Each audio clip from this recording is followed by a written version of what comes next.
Hello, everybody, and welcome back to another episode of the Daddy Daughter Dishes podcast. Yes, indeed. This is episode 23.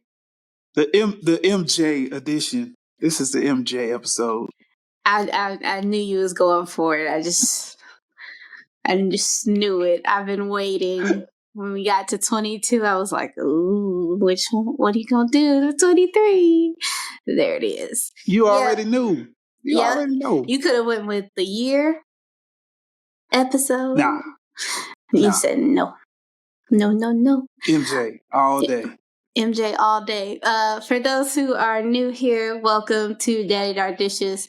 I am your host, Kiara, and with me today I have my lovely co-host, BJ, the daddy.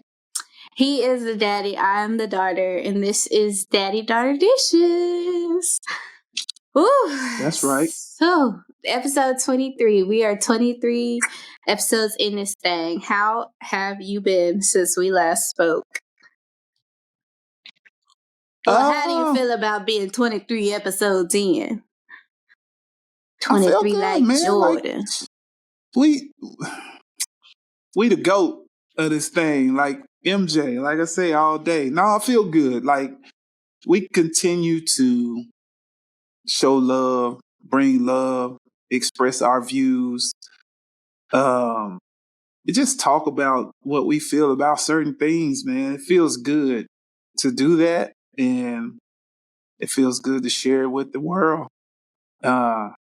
This is something I still look forward to every week. I get excited about it because, again, for those who don't know, I'm anywhere between Illinois, Indiana, and Tennessee/Mississippi, and you're in North Carolina. So I don't get to see you physically.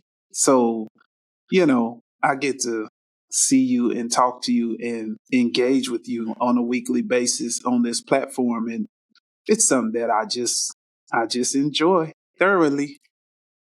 Yeah, it's pretty cool to do. It's pretty cool to do. It's become just part of my weekly routine now. I'm just kind of like, yeah, my Tuesdays and Thursday evenings are pretty. After about 7 o'clock is Dad Daughter Dishes time. Like CJ just came in talking and was like, "What are you doing?" I was like, "Oh, we're recording." He's like, "Oh, it is Wednesday." I'm like, "Yeah." But yeah, it's 23 episodes. It's cool. I like it. Sometimes I'd be scared. Yeah, sometimes I'd be scared we're not gonna have enough to talk about, but sure enough, the world provides. The world giveth, provides. And it giveth. And boy, do I have a story. Well, it's not even a story, but do I have neighborly updates for you?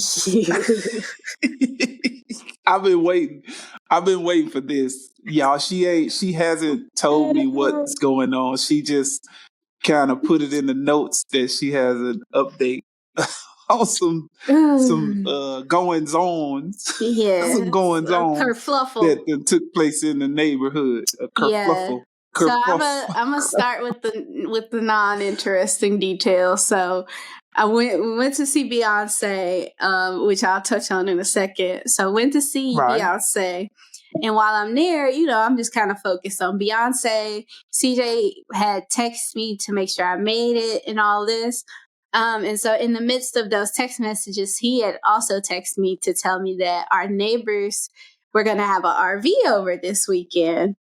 And I responded like, okay, what they got to do with us? Like, are you just letting me know so I won't be like, who is this on my corner? And he was like, yeah. So I was like, okay, cool. Cool. Thanks for letting me know. So they get here in the RV. First of all, it was a nice RV. Like, I bet. When they pulled up, I was like, oh snap, this is a tour bus. So they got it all settled or whatever. And it's running the whole time. So it's making like a lull noise, like a truck running. Yeah. Yeah, like a truck running, but it's not super loud. It's not bothering me.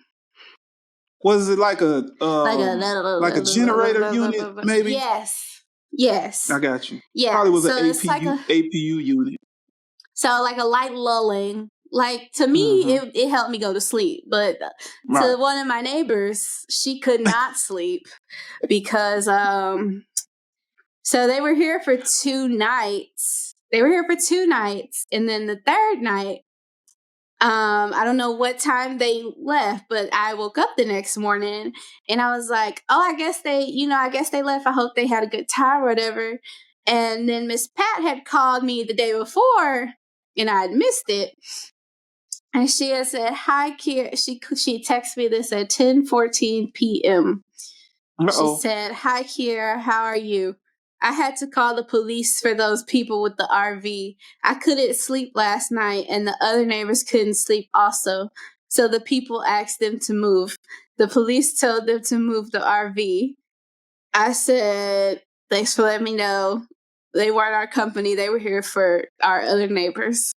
And she said, good night. I can finally sleep. My son is here visiting for 2 weeks. He liked to sit in the backyard. Hope I can have you all meet him before he leave next week. We're going to the carnival in Raleigh on Saturday. This woman called the police on these people and they are. That's cold-blooded. I mean, hold on.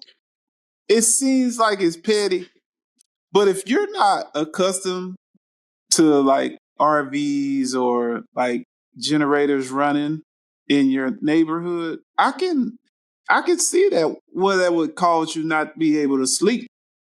Because when I first, go ahead. I was gonna say like when I first started driving semis, and you would put in your time, run your day, and you get to a truck stop.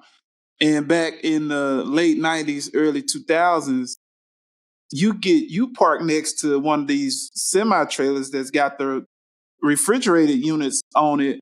And those things, they shut down and they crank up throughout the night, all night long. So, and sometimes they run wide open. It just depends on what temperature they're trying to keep. If they trying to keep something minus 20 below in that trailer, that thing gonna run wide open all night. But then you got some, they get just like air conditioner in your house, they get to a certain temperature and then they kick off.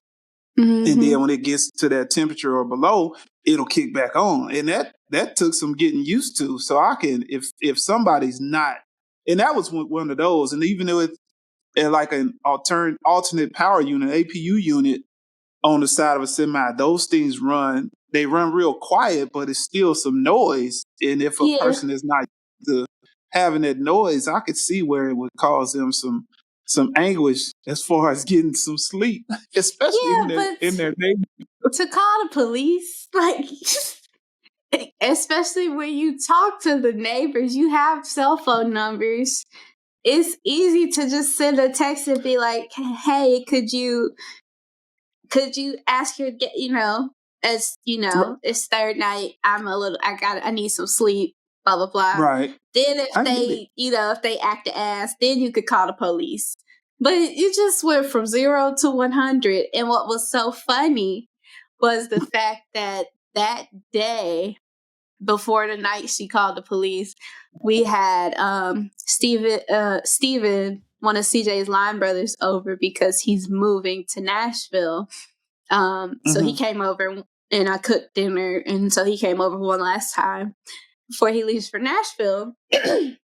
So I was talking about our neighbors and I was like, yeah, Pat, she say she sue everybody, So I was like, you better not make Pat mad. And then I was like, I literally said, she probably called the police on the RV out here.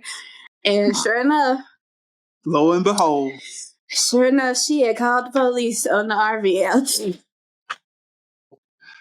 Yeah, I'm not advocating that anybody call the police. Like you said, you guys have a little close-knit neighborhood. Seems like you should be able to go knock on the door, whoever was hosting those people, and be like you said, hey man, it's been 2 nights I've dealt with it for 2 nights. Can y'all do something? I'm not used to this noise and I can't sleep. I don't want to call the police. I don't want the police in our neighborhood. Just can you help me out? Work with me. Yeah, but no. Yeah.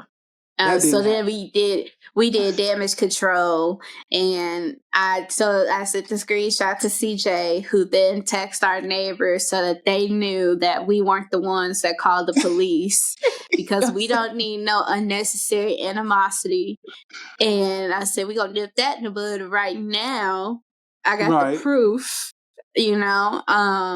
so we nipped that in the bud. Neighbor knows that we did not call the cops. So, Laos 1, neighbors 0. Did we talk about the Beyonce concert? We did not.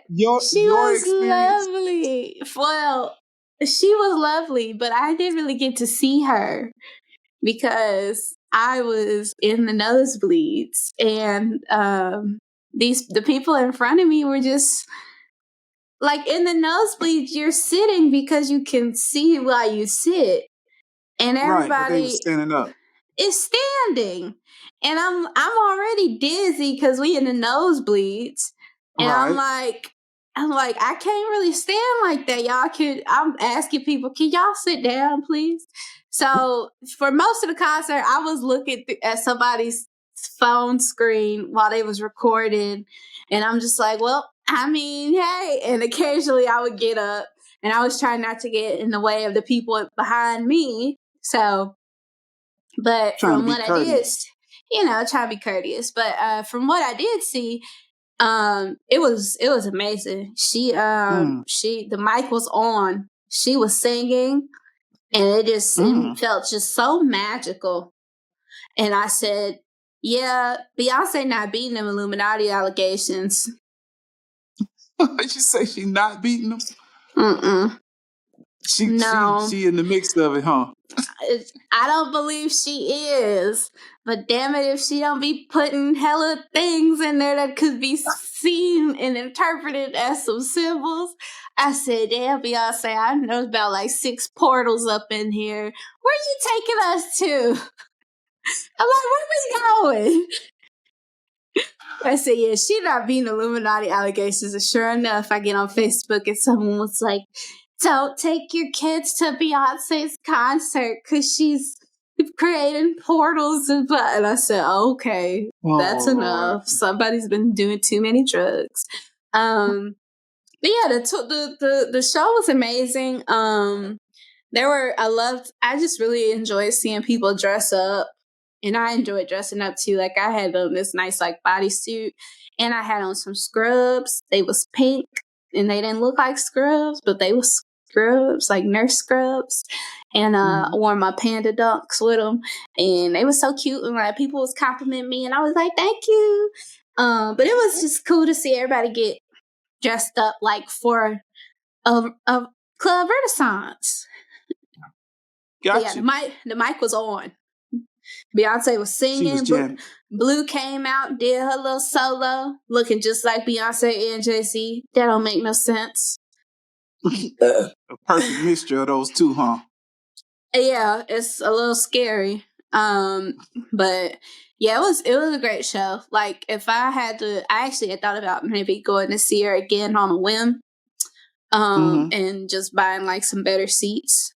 And I said, if she ever go on tour again, I'm gonna just get close-up seats. Like, if I know she's planning a tour, I'm gonna save, because the seats weren't bad. I just wanted to go to the concert.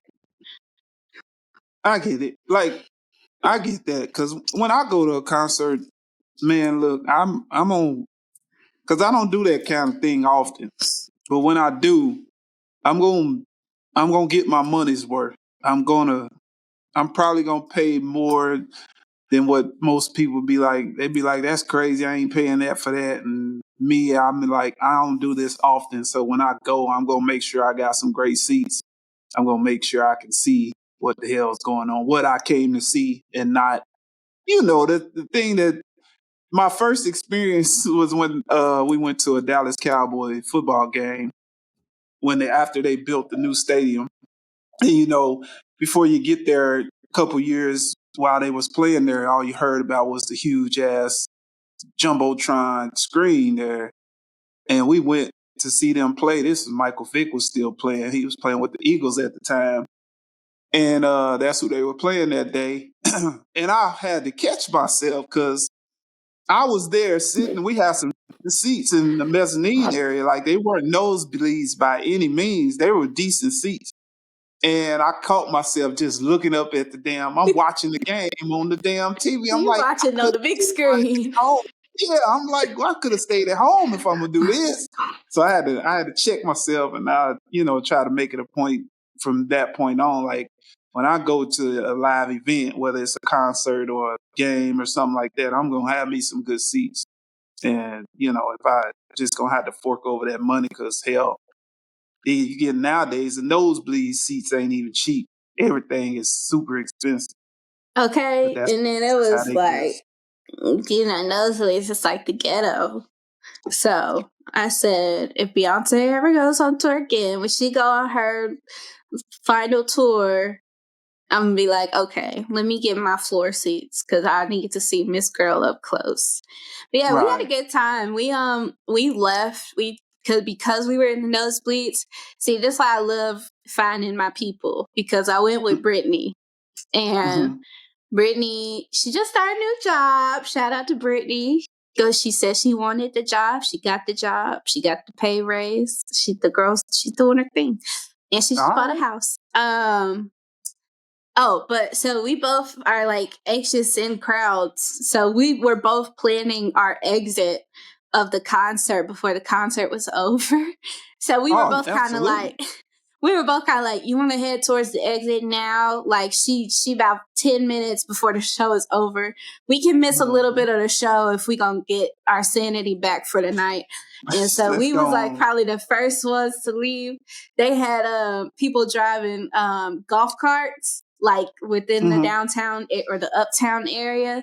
And so we had asked this guy, like, can you take us back to our hotel? He was like, yeah, that's a little bit outside of my radius, so I'll have to charge you a little bit more. And we were like, okay, that's fine. Like, okay. Let's make it happen.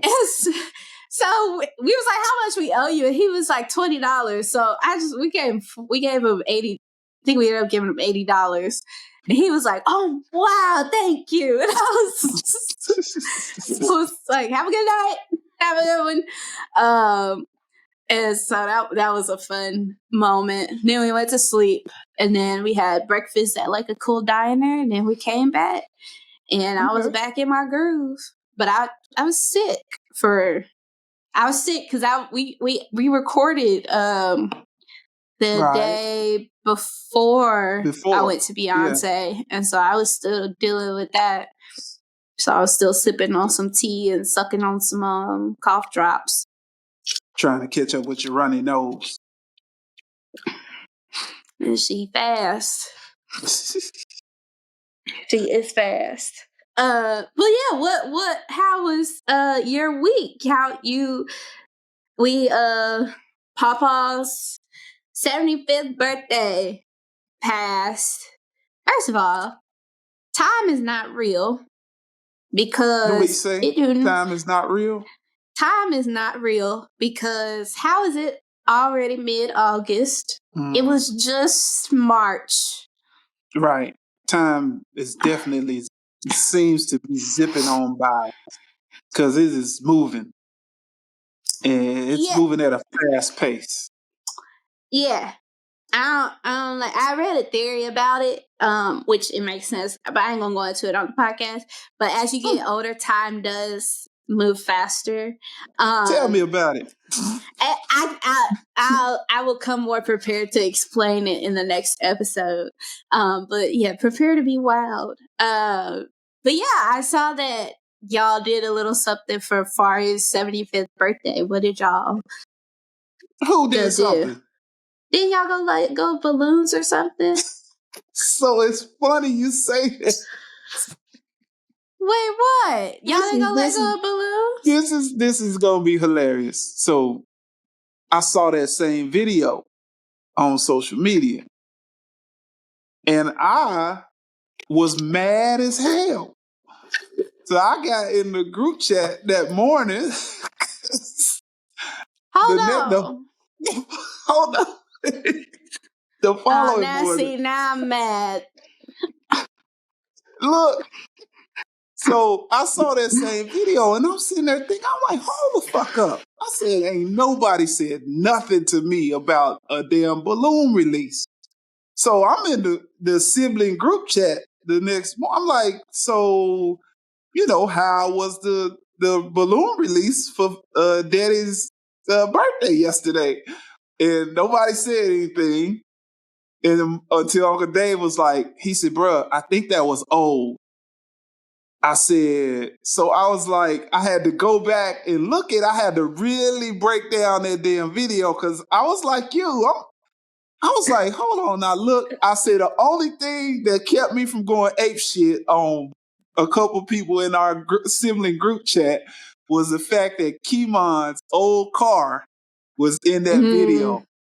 And when I seen that car, I was like, damn, that is old. Because I'm telling you, I was locked and loaded to go ape shit. I fell victim to the media. Oh, God. I'm a hypocrite. I fell for it. Oh, I gotta go reevaluate my life after this. Hey, you're not the only one. I woke up, I had to call hair and makeup because I was in the mood. I said, I'm pissed off this fuck, boy. I'm so pissed off. I was real confused because I was like checking everybody's locations, the people I did have. I'm like, I know they didn't meet there to do it. Where did they meet up to do this? It was funny. Huh. I mean, I guess. And I just saw it and I said, oh, that's nice. So I'm glad I didn't make a total ass of myself because I'm telling you, Uncle Bob and TT Squeaky, they was getting ready to catch the wrath of BJ Nelson. Like, no, I don't think anybody has in my life has felt what I was getting ready. I was prepared to give them that day. I was so mad. Gracious. I was so glad Uncle Dave was like, I think that's old. And so I had to go back and I looked, I was like, damn, that ain't Kimon don't have that car now. Shout out to Uncle Dave for extinguishing that fire, that bomb before it went off. Yeah, shout out to Kimon's old car. Okay, so y'all did not release balloons for Fari's birthday. No, I had a do nothing weekend. And I thought that was correct. I had a do nothing weekend. I didn't do much of anything this past weekend. I went down to Nesbitt and it was just a laid back, lazy weekend. Didn't do anything. I had intentions on getting Mari some school supplies and was texting her Sunday and just decided to send her the money to get them. And she was happy with that. She was like, Dad, I don't know why you didn't do that from the beginning. I said, well, I wanted to be hands-on for it. And that's why I wanted her to go with me, when I went to Nesbitt. But she said she had plans. Her and your mama had plans. So she said she was going to stay back this time. So I wasn't upset. I was just, wanting to do that school supply shopping thing with her. And, but there's not been too much excitement in my life until today. Like today was a day. Like I went to work. What happened today? I had a good day at work. Got some stuff done. We got all of our wire pulled in for our transmission and distribution on this project. We're in the process of going through preparing the wire to be energized, making up jumpers at dead ends and making sure everything's in the clear so when we energize the lines, it don't come in contact with anything else and cause an outage or anything like that. So it was a day. We had a couple poles. That one pole just kicked my ass right by the interstate. It's just, it's just a mess of a pole. But we got it done. Got it ready to heat up. We got one more thing to do tomorrow before we heat stuff up. But anyway, we go to lunch today. And we get our lunch to go to Firehouse Subs. Put my order in. Now I'm playing my golf game on my phone. I don't play many games, but I do have a golf game on my phone that I play. So I'm playing the golf game on my phone, get my food, walk outside to the truck. I don't have any idea what I did with my phone. Instinctively, I think I put my phone in my pocket.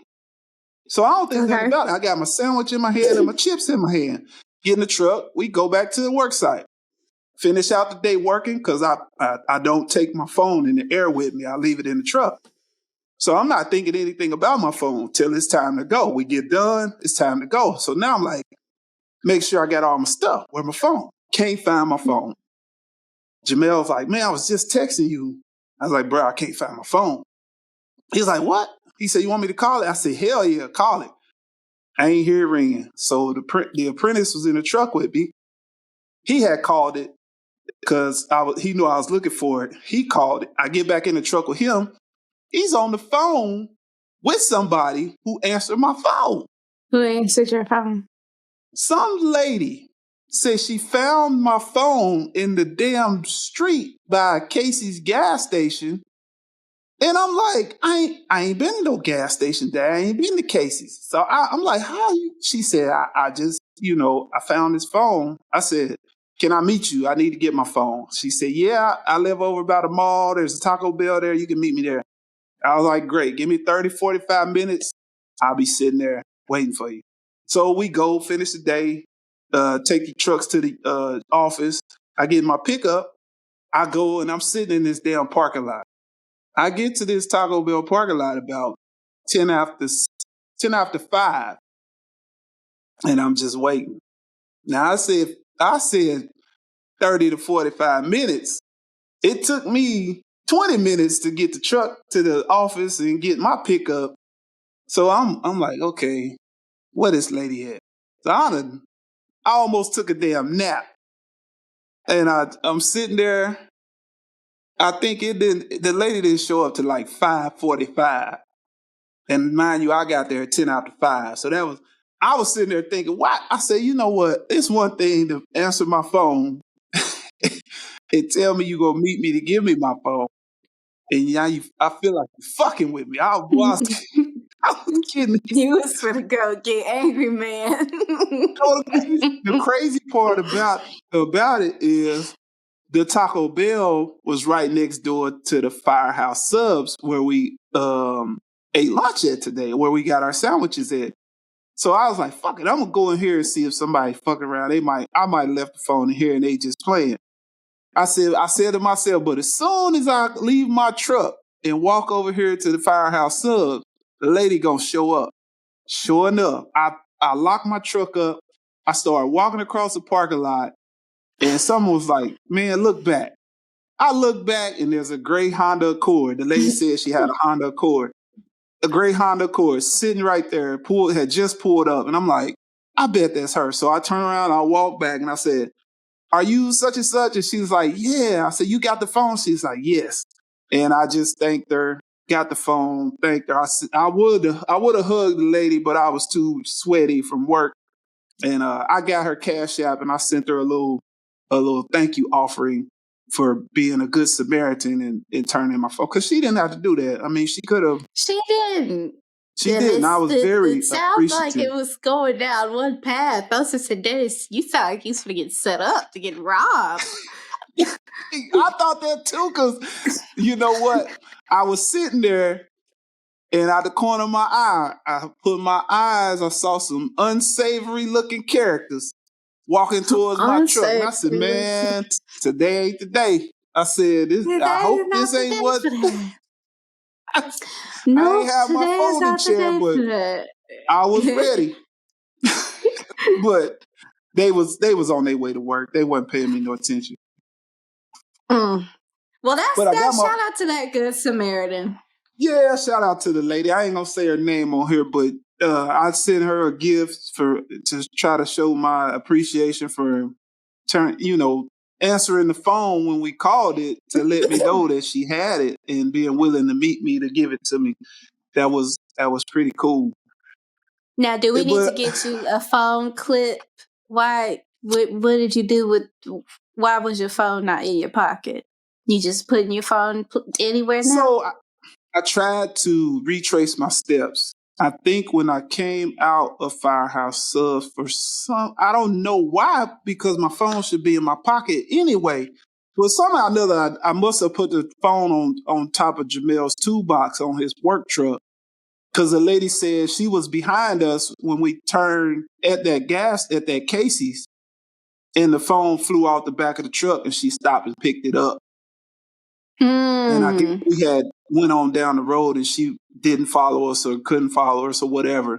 But she was like, I'm gonna just wait for somebody to call.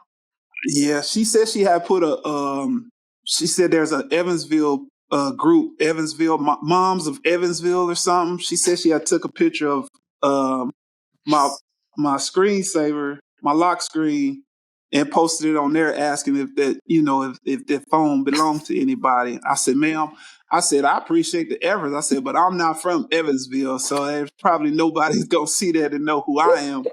And she was like, oh, well, I probably ought to go delete that post. I was like, yeah, that'd probably be a good idea. That's so funny.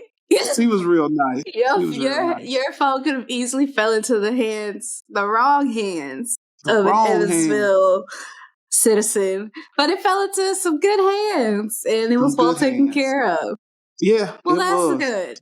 That's a good thing. Very unique story. Why you didn't tell me about? Well, because it just happened today. It just happened today, like literally a couple hours ago. Look how God worked. You would have been able to tell that story had we recorded yesterday. I sure wouldn't have. Nope. And I would have been able to tell that story. Yeah. And if I didn't have my phone today, I would have been too upset to record tonight. Just because I've been so frustrated because I didn't know. Like, I'm getting to that age to where shit happens, and I can't you can't understand discern if it's your fault. Yeah, man. Like, there's two things that I do my very best to keep up with. That's my wallet, keys, and my phone. Oh. Keys, I'm a little iffy on keys. I'll be the first to say I'm a little iffy on keys. That's why I don't play with the keys. They go in the truck. When they come out the truck, they come here, sit on the counter. Because I know I have left keys in a master lock on the back of a semi in Michigan one time. So I'm But my phone and my wallet, I do my very best to keep up with.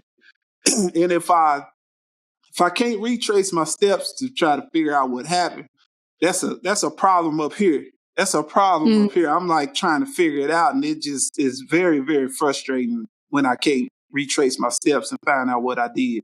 That just irks the hell out of me. Oh, I understand that feeling, because on the opposite side of that, it's an awesome feeling when you can retrace your steps to figure out, to help you solve a problem. Like, you be feeling like real detective, like. Absolutely. I could solve a puzzle. But so from your stories, we got some got some headline news to discuss today. Okay. Let's start with the less covered, I guess, headline.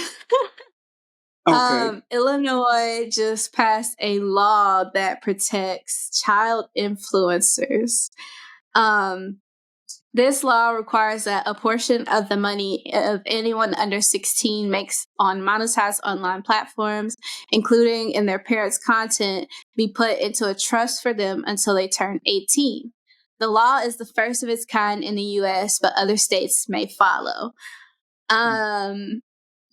So I doubt you take part in these discussions online simply because more towards women, but there is often a discussion online about when there's a fine line between like sharing fun moments with your toddler or with your kid and then exploiting your kid for likes and views and what turns into monetization. And so what are your thoughts on that? Like, if you had a toddler who was like vibrant and entertaining that you could share with the world, how far would you go before you would, enforce a boundary? I don't know. I was reading up on that, and part of me was who willingly does that to their child? Like, who willingly puts their child's likeness, their life online, for the sole purpose? Well, not necessarily the sole purpose, but first of all, you sharing every aspect almost of your child's life, young life, and then you may just be doing it because you just want to do that. But then if it gets traction and it gets to the point where it gets to a level where it does become monetized, this is America. And we've been discussing how how humans have a tendency to be very cruel to and not sensitive to what's going on with what their actions toward other humans, even when it comes to their children. So when you throw money in the mix, this is why I always try to instill in you and your sister, be careful when you attach money to something, because when you do that, whether you want it to or not, if it's so much money gets involved in the situation, you begin to get attached to that money and that feel good feeling that we all get when we get some extra money. And sooner or later, that feeling, that need to get that money becomes the prevalent need. That becomes the forefront. And now you're not concerned about your child's safety like you would normally be when you just, when you're sitting around thinking about that kind of thing. It's like, well, I don't know if we should do that because, it's a bunch of creepy ass people out in the world. So I don't know if we want to put our child's likeness or our life out there like that. But I mean, you start getting $10,000-$12,000 extra a month just because you're doing a little video of your daughter or son or something. It's like, you know what? We'll figure out how to keep him or her protected. Let's just keep getting this money.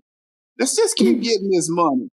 And then I had this other thought, like, if you are getting money, if you got some kind of platform and you got your child, you showing your child off, who is not putting some of that money aside for that child, for later in life? Like, who is Man, doing you'd be that? Like, surprised. I wouldn't be surprised. This is a rhetorical question because I know it's some nasty ass people out there that they don't care. They gonna take advantage of whoever they can to get a dollar. That's what I'm saying. Like, when you chasing that dollar, you will do anything to get it. You ain't no different from a crackhead trying to get a piece of crack to smoke on when you chasing that dollar, because that dollar can make you do some strange things. It can make you do some strange for things. A piece of change. Yes, indeed. Not just dancing on pole either. Something. Yeah. In addition to everything you just said, I also I feel like that really messes with the parent-child relationship before the kid is even able to build a relationship with you, because you're putting their most vulnerable years, they will look at as like their most cringy years out here, their most cringy moments, their most childhood moments out here without their permission. Like, you don't have their permission yet. Sure, they could say, yeah, mom, I don't care if you put it on there now, because they're only 4 and they don't understand the true consequences of social media. But it's like, as they get on there and get older, I think we'll start to see a lot of kids who we'll see a lot of documentaries and like stories about these people who were influencers who don't have good relationships with their parents anymore because they were exploited for probably a little bit of change. Yeah, and that's unfortunate. I've seen when I was reading on it, I saw where there's already a couple of they're adults now, but they were children previously when their parents put them out there like that. And I think a couple of them are suing to have that those videos or any kind of thing going on with them at that time deleted and destroyed. You know, they're trying to get that done because they feel violated. You know, because like you just said, there was no permission granted for their parents to do that with them. But at the same time, how do you get permission from your child to put their images, to put a video of them up on TV because you're the parent? Like, yeah, I think when it gets excessive, when it gets to the point of, oh, my identity is me posting my personality is my children. Like, you can upload pictures of them growing. Oh my gosh, they're getting so big. But you know, every TikTok challenge, every day you do an outfit of the day with my daughter, surprising my daughter with this, making my husband surprise my daughter with this. If your kid has to be the center of your life, a focus for your video to for be your video life, successful, then you're crossing a line. And like, I say that, and I've really had to watch what I consume because it's really hard, because there are a lot of great Black and white of all little kids who bring humor and, you know, joy to the timeline a lot. And so, like the little girl Van Van, she'd be rapping, and I was loving to see Van Van get on there and rap. But then I was seeing her just a little too frequently, and I'm like, all right, Van Van need to go rest. I think, like, I'm starting to see too much of Van Van to the point where I'm questioning, do Van Van want to even do this? Like, or are you making, you know? So I'm just like really cautious about like what I encourage on social media. But I think I just wanted to hear what you thought about the law. As someone who, I don't want to be an influencer, but as someone who creates content and likes to influence decisions sometimes, I think about that often. And I don't think I'm going to share my child with the world until like it's going to be a minute. See, so I feel like the way you and Siege move, I feel like you might put some significant stuff out there, you know, just to keep like family members informed about, but I don't foresee you guys, you know, doing videos just featuring look at baby.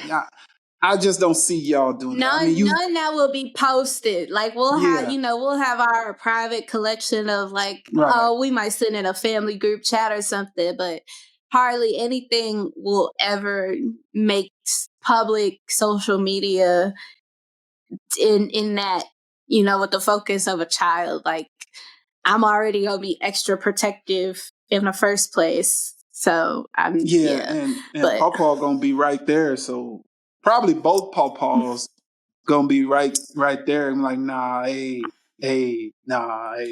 like, nah. Yeah. We probably y'all ain't missed nothing either. I'm not pregnant. Y'all ain't missed nothing, just so y'all know. We'll probably be the ones. We'll probably be the ones getting in trouble for posting the baby on social media. You and Siege be reprimanding me and Mr. Chris. It'll be you. It's gonna be you and mommy. It's gonna be you and mommy on Snapchat or Instagram, and you on Facebook.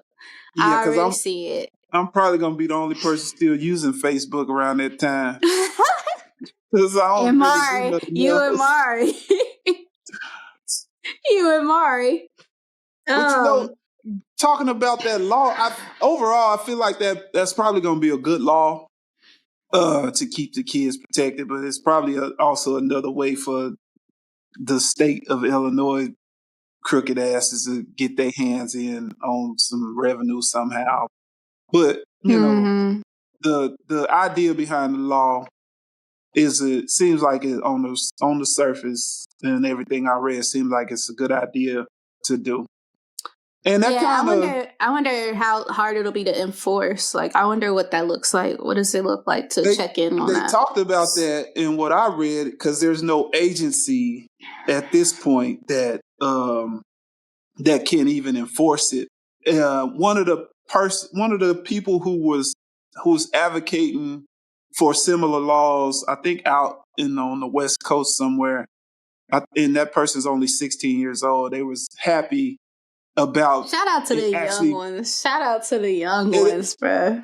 They was happy that it was actually been done, that it was presented and it moved through legislation so fast to become a law. The people who advocate for protecting those children, they're very happy. They know it's not a perfect law right now, but it's a step in the right direction. You know, it's probably going to be built onto as we go forward with this situation. So I think it's something that probably need to happen, even though I'm not a consumer of those type of things. Yeah, that's definitely something I will be keeping my eye on in the future. And next up we got what we got? I've tossed it in the air. Who are we tackling next? I was gonna say, you know, that law kind of we could use that as a segue goes right into the Michael Orr situation. Look at that. Look at God. How did I not catch that?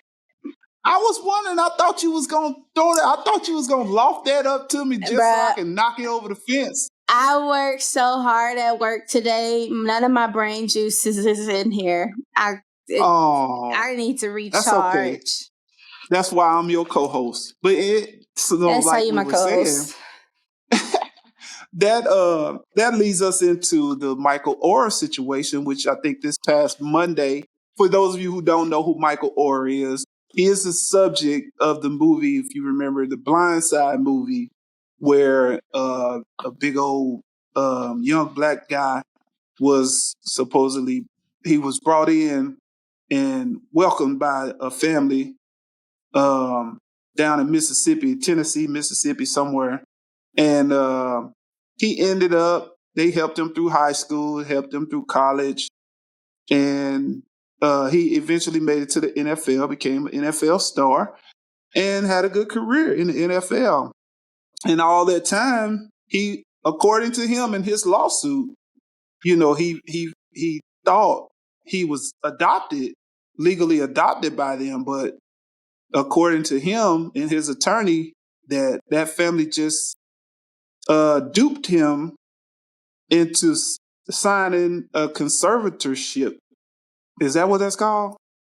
Yes. And that's like what the thing, like Britney Spears just got released from her with her dad or something. Mm-hmm. Or a manager. So with him, he signed that thing at the age of 18. And when he signed it, he was under the impression, according to him, that he was under the impression that there was the early stages of him becoming adopted legally by that family.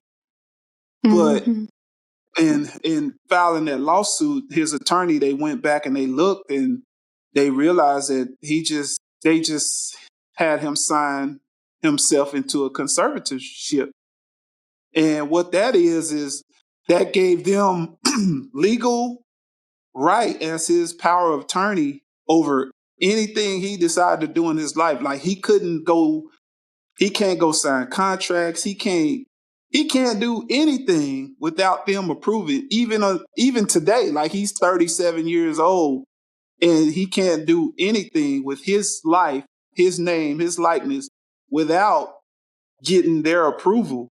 And he's also he's saying that he didn't make any money off the Blind Side movie. And if you guys remember, Sandra Bullock played the woman in that movie, and she won an Academy Award for her performance for playing that lady. I forget the Tui's. Well, I can't think of that lady's name, but Yeah, man. They saying that movie grossed like $300 million, and each member of that family got like $225,000, and they supposedly got 2%. I think 2% of what the movie made, something like that. And Michael Orr said he's not received any money from that. I tell you what, if that's the case, that's messed up, man. That's really messed up. That mean they took advantage of a young man who didn't have. I mean, he was one of 12 children growing up. His dad died when he was young. His mom suffered from drug addiction. So he really, and he was living with friends in and out, because he didn't have nowhere to go. He didn't have nobody. Mm.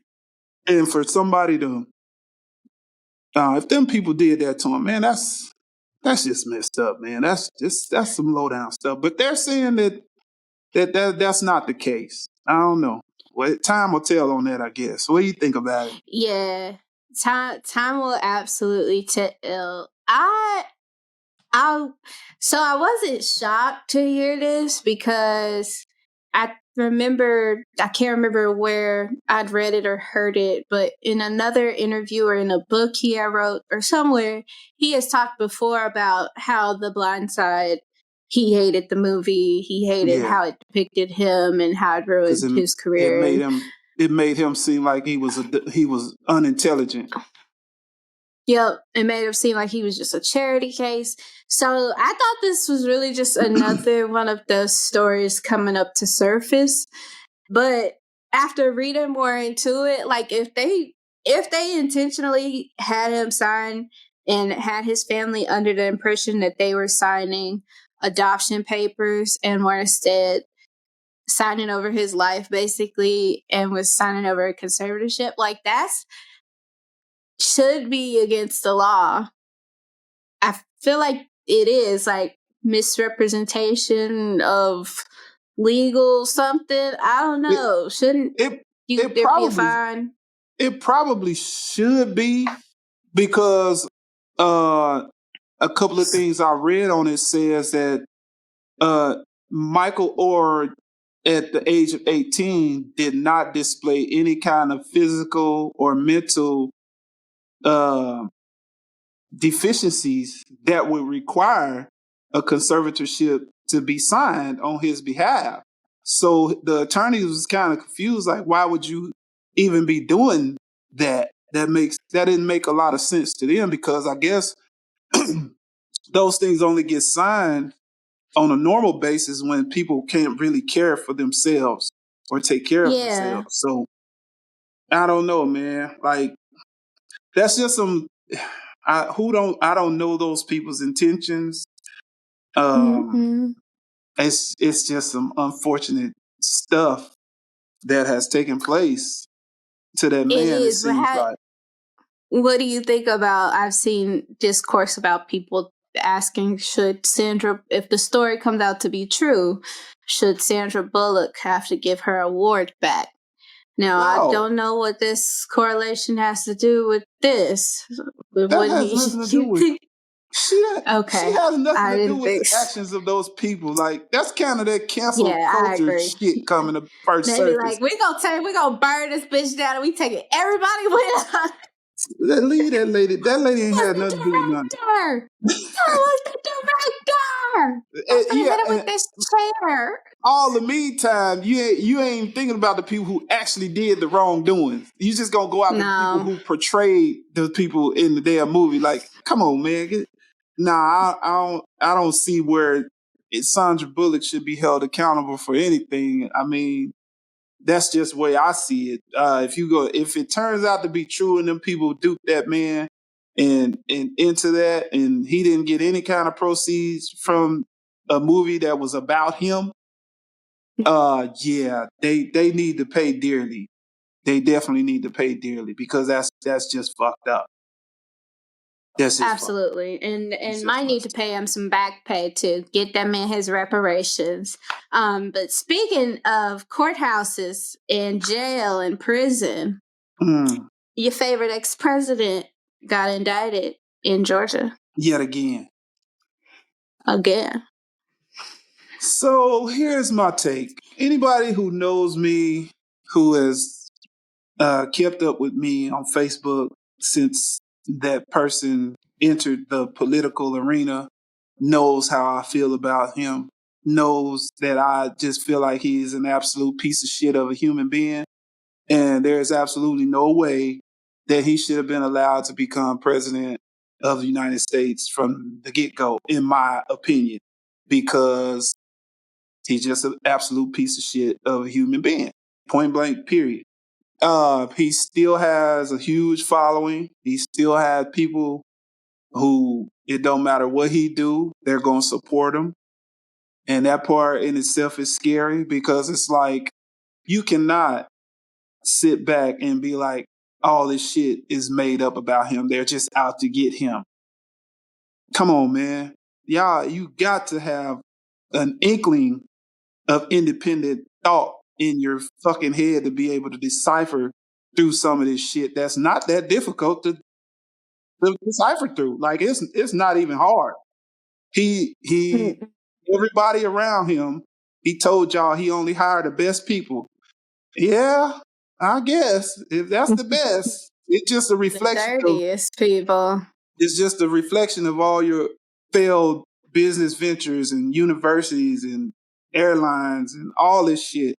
But for somehow, some way, you keep bouncing back. I don't know how. I don't know why. I don't get it. I don't get it. I say all that to say this. Until he's in some handcuffs and like actually in a prison outfit behind bars, I'm not getting excited about anything that goes on with these indictments and stuff, because he's wiggled his way out of numerous bankruptcies over the years. He's wiggled his way out of numerous lawsuits over the years. And he's probably going to wiggle his way out of this. I hope not. I hope he get what he deserved, but I'm not too moved about what's going on with these indictments, because this is America and he supposedly got money. I know he's got foreign people backing him. So if he don't have money, as long as he do what they ask him to do, he'll be provided some money, as long as he stay in tune with what they want, in my opinion. But yeah, the fact that, so when I was reading, he was indicted in Georgia, and the judge that will be overseeing it said that he was gonna get the regular treatment. Ain't no favorites over here. You gonna get the mug shot, you gonna get the uniform, you gonna get all that, speedy trial, all that. So I look forward to seeing that. But it was him and 18 others. They faced sweeping racketeering charges stemming from efforts to overturn the 2020 presidential election. That's some mob shit. Like, why? Like, how did we just allow? How is our country? And how? That's a question that I'm not equipped to answer, and you're not equipped to answer, because we don't have access to certain privileges. I mean, it's some obvious. Let's just say that after Barack Obama's 2 terms in office, that let's just say after his first term, let's say he lost, and it was a close count on the votes. And it came out that he did exactly what Donald Trump has done,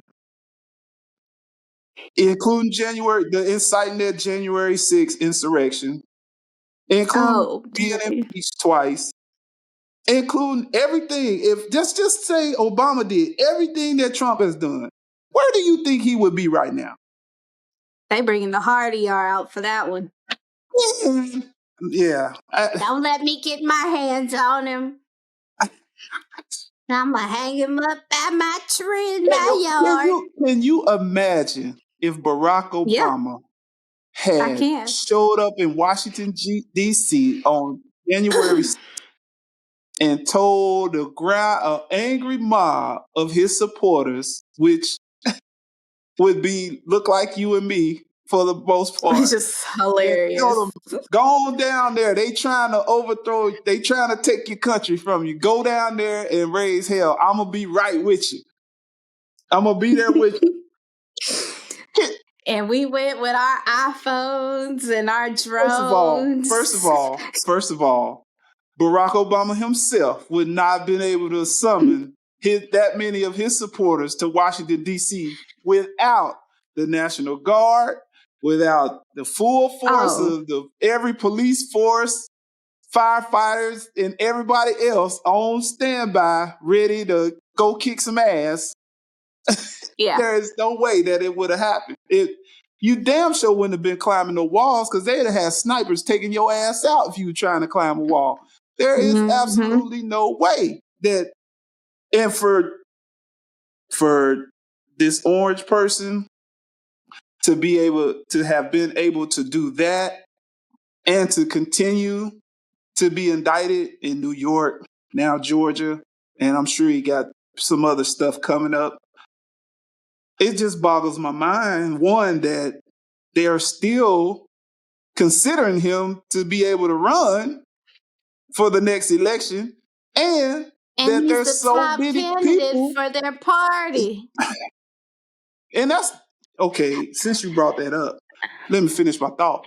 And there's so many people who still support him. To me, that is the bigger problem with this country. It is the people who overlook the bullshit and say, I'm riding with Donald. I don't give a damn if he shoots somebody in the head. I'm riding with him. Like, I'm not a fan of who's in there. And I'm not a fan of the potentials. I'm not a fan of the system, period. No. But it's a sad. It's to blindly follow. For one, it's one thing to be like, okay, you know, I was falsely accused of something during my time as president. You know, I know that I did nothing wrong. Let the justice system do what it's going to do. I'm going to be completely transparent. Bada boom, bada bing. But this man has been indicted so many times that you got to ask which one when you talk about his indictments. And I feel like that in itself should say everything that you need to know about your president, your choice of president. Why would you even want somebody in office who's faced that many indictments? Like, how are you always in this sort of position, sir? Well, you obviously don't make good choices. Part of the problem is the party. That party is this. Don't say that too loud. Mindless and despicable, and they try to hide behind. I don't even know what they try to hide behind at this point. It's like they being a Christian. That ain't it. Which is disgusting. That is not the move. The way y'all supposed to be pro-life until God is not approving people who living need y'all help, and then it's how what's that going to cost? But if y'all want to go blow up some people, it's like, well, fuck, protect America. Fuck America. We don't give a damn how much it costs. Protect America. Peace on it. We don't care if you ain't got no weapons. We're gonna say you got some weapons, and we're gonna blow your ass off the face of the earth. Like, Daddy, he had an elite strike force team, included a former senior Justice Department official, a former chairman of the Georgia Republican Party, and lawyers who were a part of his team. Do you remember when they was really playing Clue? When there was a game, like they have violated Georgia RICO laws.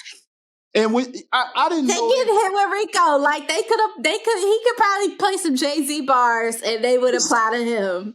They have basically a criminal organization that him and his fucking underlings were operating under a criminal organization to overturn a fucking election. And they have need Elliot violated on the case. Law and Order. What's his name? What's his organized crime? Yeah. They need Elliot on the case. And that DA down in Georgia, she is on a path to do her job. That's what she's on a path. That's what she said. She's gonna do her job. And I hope she does her job, and I hope she does it well. I hope she cover all her bases, man, because it's high time somebody need to put an end to this foolishness and just give him, because with the way history has shown us, all this is going on, but there's some other shit going on that we don't know about just yet, because this is the forefront of the news and everybody's talking about it. That means that they're fucking Biden and his fucking underlings are probably doing some shit that ain't gonna benefit anybody but him and his friends.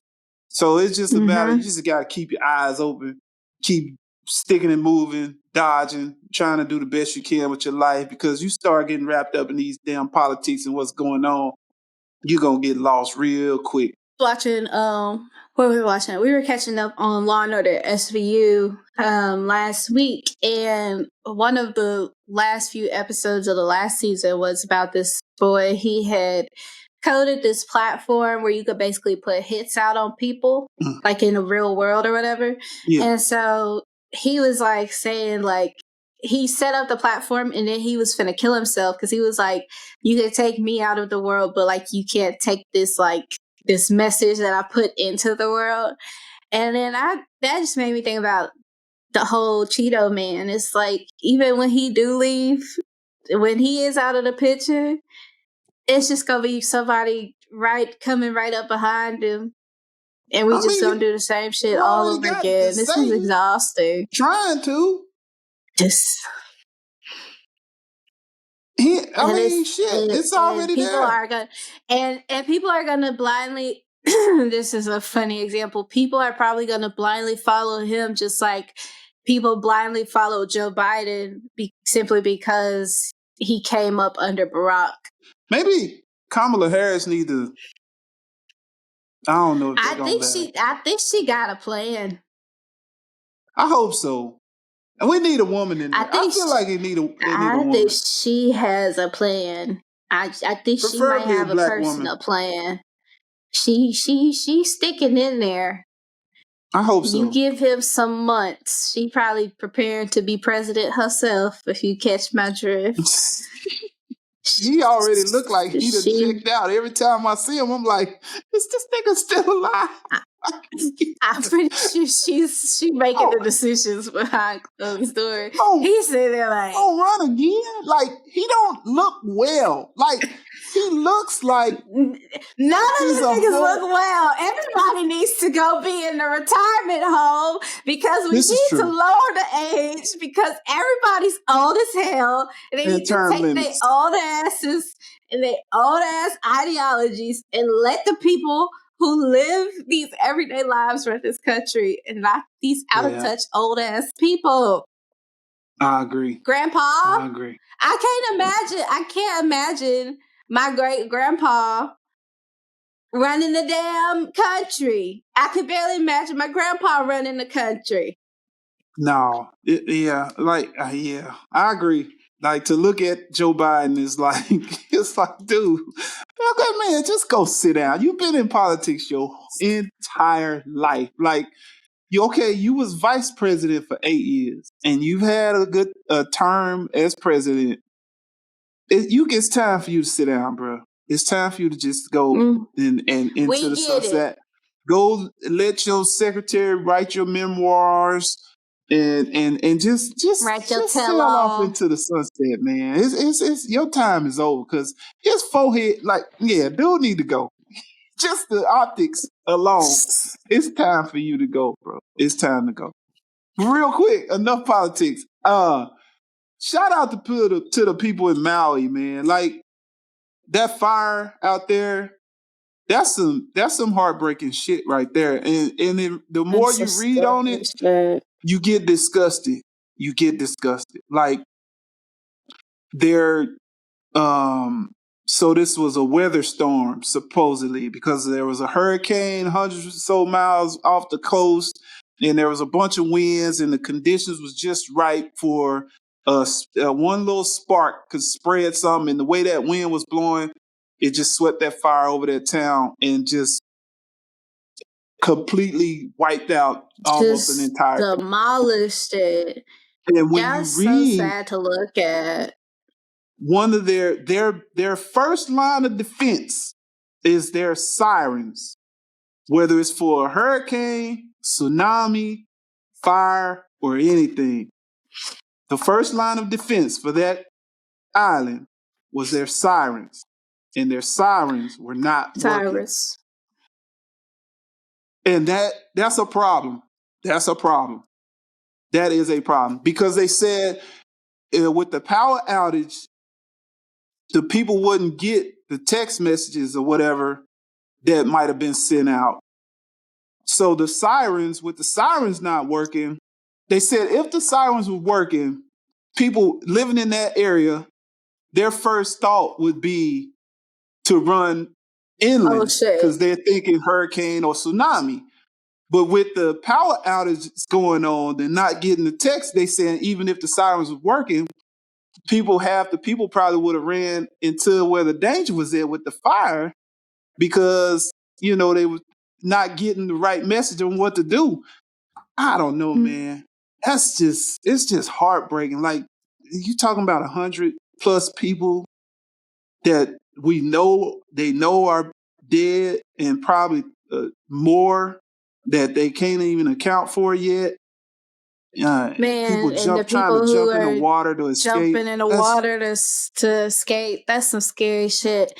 And seeing the before and after pictures, and it's almost like I've been reading a lot of these psychological thrillers lately, but it's like sometimes it's like all these little mini events have to all take place at the same time. All the conditions got to be right for this catastrophic event. And it just seemed like that day, that moment was that moment, because to have the wildfires, the wind spread them like that. And I'm like, that's not even something you can see coming like that for real. You see it, but by the time you are notifying people and by the time you can get somewhere, it's too late. And that's just it was moving that fast. That's scary. That is so scary. Yeah, they said it's the worst fire like that in U.S. history. Even worse than the fires in California that took place in 2018, which I ended up going to work in Cali after that stuff. So man, it's climate change.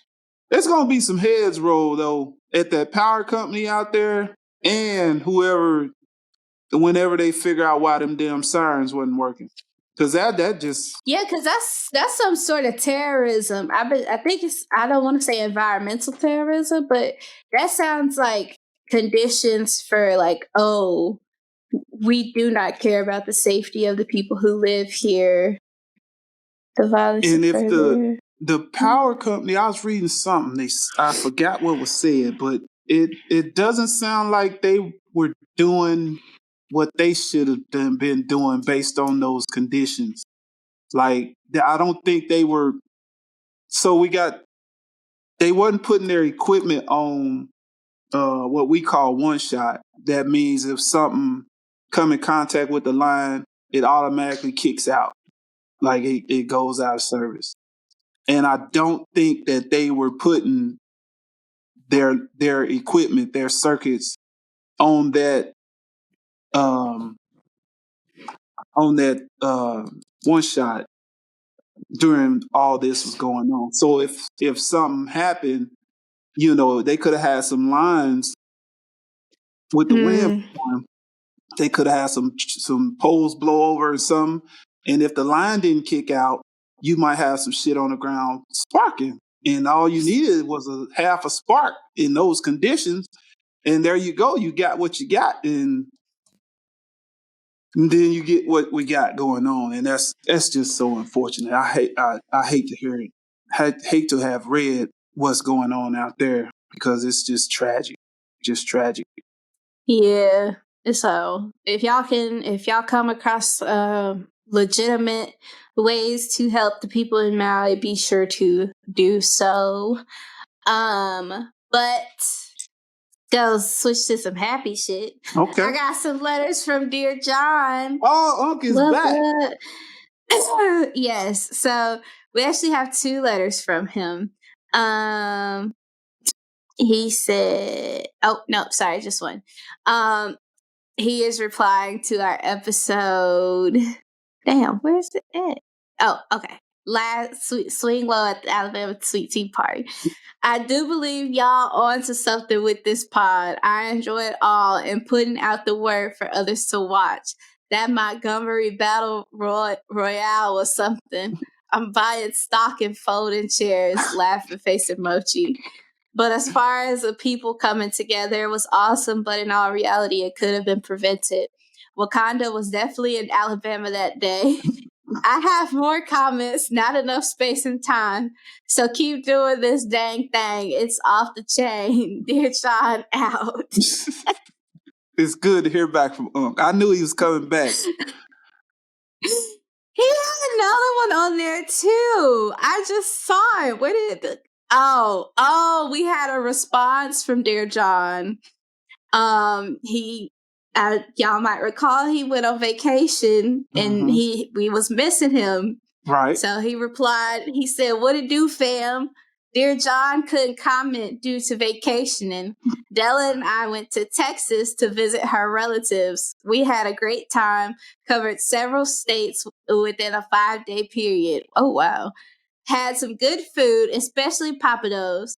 Congrats on episode 21, Grown and Running. Had to comment on E.T. I actually had an encounter as a young kid and my fam laughed at me, but I saw what I saw and left it at that. And being former military, a lot is still not being told. Love you both. See you at 22. Deuces, Dear John, out." Now that felt like a cryptic message. I feel like Dear John is trying to tell us something. Dear John, are we finna go hunt for aliens? Because, I mean, I'm down. Hey, I'm going to Wyoming, and we're going to be out there looking for them. Well, that seemed like a place some UFOs would go. We ain't going to have to look Wyoming, for them. They're going to come talk to us willingly. I'm telling you. They going to come talk to us. So I got... I'm sure they will. I got some comments that wasn't online. One was from Rodney. He was telling me he was on his way to St. Louis the other morning, catching up on some episodes, and he said, "Bro, I got one of them damn dad jokes." He was excited about getting the dad joke. I think it was the one about Space Jam was the answer for it. And then I had Jamel. I guess he watched the one about the Sweet Tea Party and the Jamie Foxx portion of the show, and he's telling me that he gonna have to keep an extra eye on you and me because we gonna get canceled and we might get taken away if we keep talking the way we've been talking. So yeah, we still got people. They still checking us out. They enjoying what they see. They watching. They watching, y'all. We got a speaking code.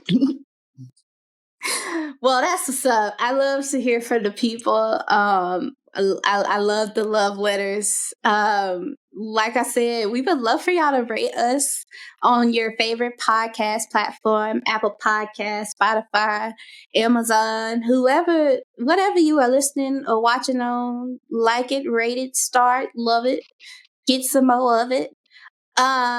And today is the day we are actually recording, and today is National Joke Day.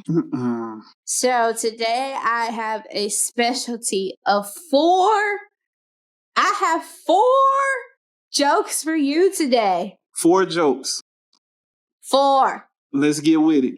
What did the drummer name his 2 daughters? What did the drummer name his two daughters. I don't know. What did the drummer name his two daughters? And a 1 and a 2. What the hell? Okay. What type of fruit is not allowed to run away and get married? What type of fruit is not allowed to run away and get married? Cantaloupe. Yeah, you got it.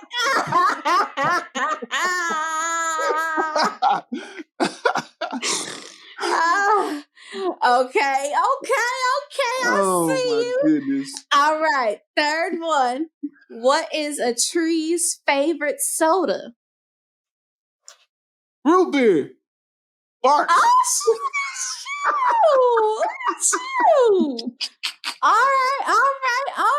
You are on a roll. I'm on a roll. All right, if you get this one, it's gonna be funny. All right, I've been saving this one for last. All right, what is the cheapest? The cheapest meat is deer testicles because they're under $1.